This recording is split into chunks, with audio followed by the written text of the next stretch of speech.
మే 13న తెలంగాణలో పార్లమెంటరీ ఎన్నికలు పోలింగ్ ముగిసినప్పటికీ కూడా ఎన్నికల వేడి ఇంకా తగ్గలేదు. దీనికి కారణం ఏంటంటే, ఖమ్మం, వరంగల్, నల్గొండ పట్టభద్రుల ఎమ్మెల్సీ ఉప ఎన్నిక జరగబోతుండడం. ఈ నెల 27వ తేదీన ఎన్నిక జరగబోతుంది. దాంతో 3 ప్రధాన రాజకీయ పార్టీలు ఎంతో ప్రతిష్టాత్మకంగా భావించి ఈ ప్రచారాన్ని నిర్వహిస్తున్నాయి. దాంతో ఎన్నికల వేడి ఇంకా కొనసాగుతూనే ఉంది. బీజేపీ తరఫున పార్టీ రాష్ట్ర ప్రధాన కార్యదర్శి గుజ్జుల ప్రేమేందర్ రెడ్డి గారు రెండోసారి తన అదృష్టాన్ని పరీక్షించుకోబోతున్నారు. వారు విద్యార్థి ఉద్యమాల నుంచి ఏబీవీపీలో పనిచేసి సంఘ్ బ్యాక్గ్రౌండ్తో ఉండి బీజేపీలో ఒక నాయకుడిగా ఎదిగారు. రెండవ పార్టీ బీఆర్ఎస్ భారత రాష్ట్ర సమితి. ఆ భారత రాష్ట్ర సమితి తరఫున రాకేష్ రెడ్డి గారు అనే ఒక విద్యావంతుడు పోటీ చేస్తున్నారు.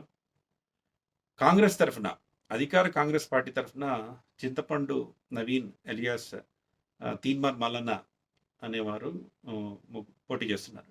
విచిత్రం ఏంటంటే ఈ ముగ్గురికి బీజేపీతో సంబంధం ఉంది. ఎలాగో గుజ్జుల ప్రేమేందర్ రెడ్డి గారు బీజేపీ అభ్యర్థి, ఆయన పార్టీలో ఏం మారలేదు. రాకేష్ రెడ్డి గారు బిట్స్ పిల్లాడిలో చదువుకుని అమెరికాలో ఉద్యోగం చేసి వచ్చి బీజేపీలో చేరి అధికార ప్రతినిధిగా ఉండి కాంగ్రెస్ని బీఆర్ఎస్ని భయంకరంగా తిట్టి ఎన్నికలకు ముందు బీఆర్ఎస్లో చేరారు. ఇప్పుడు ఎమ్మెల్సీ టికెట్ పొందారు. చింతపండు నవీన్ గారు జర్నలిస్టు.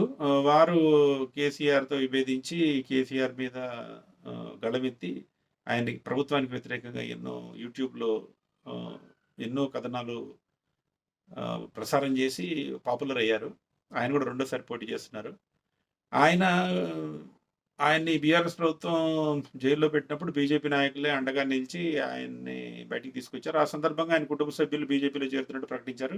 ఆ తర్వాత బీజేపీలో బీజేపీ విజయం కోసం నేను ప్రయత్నిస్తాను అది ఇది అని ఢిల్లీలో ఆయన బీజేపీలో చేరినప్పుడు కూడా చెప్పారు. కానీ ఏమైందో ఏమో కానీ ఈ మధ్య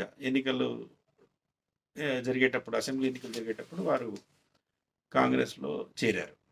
ఇట్లా ఈ పోటీ రసవత్రంగా ఉంది. అయితే ఈ ప్రచార పర్వం జరుగుతున్న తీరు మాత్రం కొద్దిగా బాధాకరంగా ఉంది. బాధాకరంగా ఉండడానికి కారణం ఏంటంటే నాయకులు ఉచ్చనీచాలు మరిచి మాట్లాడటం. ఉదాహరణకి బీఆర్ఎస్ కార్యనిర్వాహక అధ్యక్షుడు కేటీ రామారావు గారు బహుజన్ సమాజ్ పార్టీ నుంచి ఎన్నికలు అయిన తర్వాత బీఆర్ఎస్లో చేరిన ఐపీఎస్ అధికారి ఆర్ఎస్ ప్రవీణ్ కుమార్ గారు, వీరు అధికార పార్టీ సభ్యుడు తీన్మార్ మల్లన్న గారిని ఉద్దేశించి చేస్తున్న వ్యాఖ్యలు చాలా ఘోరంగా ఉన్నాయి. కేటీఆర్ గారు విద్యావంతుడు. ఆయన ఏమంటారంటే వాళ్ళ బీఆర్ఎస్ అభ్యర్థి బిట్స్ పిలానీలో చదువుకున్నారనేది హైలైట్ చేయడంలో భాగంగా ఒక పక్క బిట్స్ పిలాని, ఇంకో పక్క పల్లీ బఠాణి ఎవరిని ఎంచుకుంటారో చూడండి అని ఆయన అన్నారు. ఇలాంటి మాటలన్నీ అనవసరం. అయితే ఒకటి బీఆర్ఎస్ వాళ్ళు నోటి తీట కార్యక్రమం ఇంకా తెచ్చిన చేటు ఏంటి అనేది అర్థం చేసుకున్నట్టు లేదు. అట్లే ప్రవీణ్ కుమార్ గారు ఎంత ద్వంద్వ వైఖరితో మెలుగుతున్నారంటే, తీన్మార్ మల్లన్నని బీఆర్ఎస్ ప్రభుత్వం అరెస్ట్ చేసినప్పుడు వాళ్ళ ఇంటికి వెళ్ళి ఊరడించి తీన్మార్ మల్లన్నకు అనుకూలంగా ఎన్నో ప్రకటనలు చేసి ఇది ఘోరం, అన్యాయం, అక్రమం అని అన్న మనిషి ఇప్పుడు మిత్రులారా మీరు ఆలోచించండి, 58 కేసులు ఉన్నాయి, ఆయన ఎన్నుకుంటారా మీరు? తీహార్ జైలు మనిషి ఆయన, ఇది చెంచల్గూడ జైలు మనిషి ఆయన అని అంటున్నారు. ఏంటో ఈ విచిత్రమైన ప్రేలాపనలు అర్థం కావట్లేదు. ఎవరిని తృప్తిపరచడానికి ఇట్లా చేస్తున్నారు అర్థం కాలేదు. రాకేష్ రెడ్డి తన ప్రచారం చేసుకున్నారు. గుజ్జుల ప్రేమేందర్ రెడ్డి గారు కూడా జిల్లాల్లో తిరిగి ప్రచారం చేసుకున్నారు. బాగుంది. అట్లా తీన్మార్ మల్లన్న గారు కూడా కాస్త వారికి కూడా నోటి తేట ఎక్కువే. ఫస్ట్ నుంచి కూడా జర్నలిస్ట్గా గళమెత్తుతున్నానని చెప్పి ఆ ముసుగులో ఆయన బెదిరించినట్టు మాట్లాడటం, అందరినీ విపరీతంగా తిట్టడం ద్వారా యూట్యూబ్ ప్రేక్షకుల అభిమానాలు చూరగొనటం, జర్నలిజం ఎథిక్స్కి అనుకూలంగా వ్యవహరించకపోవటం, ఎథిక్స్ పాటించకపోవటం ఇలాంటివి చాలా జరిగినాయి.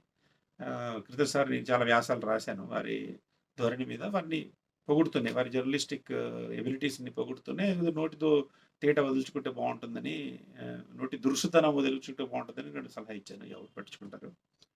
అయితే తీన్మార్ మల్లన్న గారు కొన్ని రోజుల క్రితం ఒక గౌరవప్రదమైన వ్యక్తి, MLC, journalism professor, MLC professor Nageshwar గారి మీద కూడా విరుచుకుపడ్డారు. అది ఇప్పుడు మళ్ళీ వైరల్ అవుతుంది. నాగేశ్వర్ గారు లాంటి మనిషిని కూడా ఇష్టం వచ్చినట్టు చెప్పి నా దగ్గర ఆధారాలు ఉన్నాయి, వీటి సంగతి చూస్తానని చెప్పడం ఆయనకు అలవాటు కాబట్టి తీన్మార్ మల్లన్న గారికి అట్లా చేశారు. అది కూడా చర్చ నడుస్తుంది. ఏదేమైనా ఈ నాయకులందరూ కూడా కొద్దిగా సంయమనం పాటిస్తే బాగుంటుంది. ఇది కొద్దిగా ప్రజాస్వామ్యంలో ఎన్నికలంటే గౌరవప్రదంగా జరగాల్సిన వ్యవహారం తప్ప ఇప్పటికే నానా రొచ్చు, కంపు, కంగాళి చేసుకున్నాం మనం.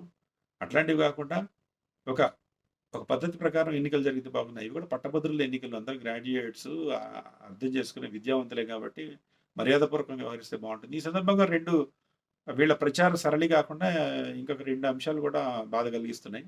ఏంటంటే ఈ ఉపాధ్యాయ సంఘాలు వాళ్ళు పొలిటికల్ రంగు పులుముకొని ఏ పార్టీ అధికారంలో ఉంటే ఆ పార్టీకి అనుకూలంగా ఈ పట్టభద్రుల ఎన్నికల్లో తిరగడం. వాళ్ళు కండువాలు వేసుకుంటారు. బీఆర్ఎస్ ప్రభుత్వం ఉంటే గులాబీ కండువా వేసుకుంటారు. కాంగ్రెస్ ప్రభుత్వం ఉంటే కాంగ్రెస్ కండువా వేసుకుంటారు. ఇష్టం వచ్చినట్టు చాలా రేగిపోయి వాళ్ళు చేసుకుంటున్నారు. ఉపాధ్యాయ సంఘాలు వాళ్ళ వాళ్ళ అఫిలియేషన్స్ వాటికి అనుగుణంగా పనిచేసుకొని వృత్తిలో నైపుణ్యాలు, వృత్తిలో సమస్యల పరిష్కారం కోసం వాళ్ళు పనిచేస్తే బాగుంటుంది. కానీ వాళ్ళు కూడా పొలిటికల్ కలర్ పులుముకుంటున్నారు. ఇది వ్యక్తిగతమైన విషయం అని వాళ్ళు భావిస్తున్నారు. రెండోది ఏంటంటే పట్టభద్రుల ఉప ఎన్నికలో ఓటేస్తే మాకేమన్నా డబ్బులు వస్తాయా అని అడుగుతున్నారని చాలా చోట్ల నుంచి వార్తలు వస్తున్నాయి. సాయంత్రం కాగానే ఈ రాజకీయ పార్టీల నాయకులు పట్టభద్రుల్ని కాస్త మంచి చెడ్డ చూసుకోవడం చేస్తున్నారు. సాయంత్రం పూట విందులు వినోదాలు నడుస్తున్నట్టు కూడా సమాచారం ఉంది. నాయనా ఇప్పటికే దిగజార్చాం రాజకీయాలని, పట్టభద్రులు, విద్యావంతులు, మీరే కొద్దిగా ఆశాదీపాలు. మీరు కూడా ఇలాంటి పని చేస్తే మాత్రం బాగుండదేమో, ఒకసారి ఆలోచించండి. కొద్దిగా ప్రజాస్వామ్యాన్ని పరిరక్షించడంలో కీలక భూమిక పోషించే మీరే ఇట్లు చేస్తే అక్షర జ్ఞానం లేకుండా, ఇంగిత జ్ఞానం పెద్దగా లేని, విషయ పరిజ్ఞానం లేని వాళ్ళు ఇంకా ఎంత నీచంగా వ్యవహరిస్తారో మీకు తెలుసు. కాబట్టి కాస్త సంయమనంతో వ్యవహరించాల్సిందిగా మీ అందరికీ ప్రజలందరి తరఫున, ఓటర్లందరి తరఫున విజ్ఞప్తి.